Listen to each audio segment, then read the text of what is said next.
lods, bili lang tayo ng gamot sa Mercury Drug. Dito tayo sa Naga City, Magsaysay. Nasa likod ko, yan yung Uma Residence. Mataas mo.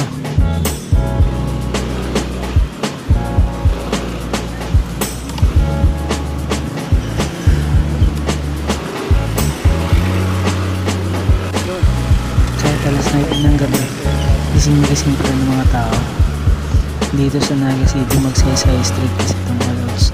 Ito yung tinatawag na night place ng Naga City.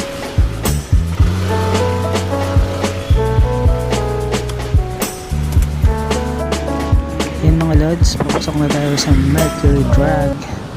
May pipiliin lang tayong ilang gamot at ilang supplies. Gising na gising pa rin talaga yung mga tao.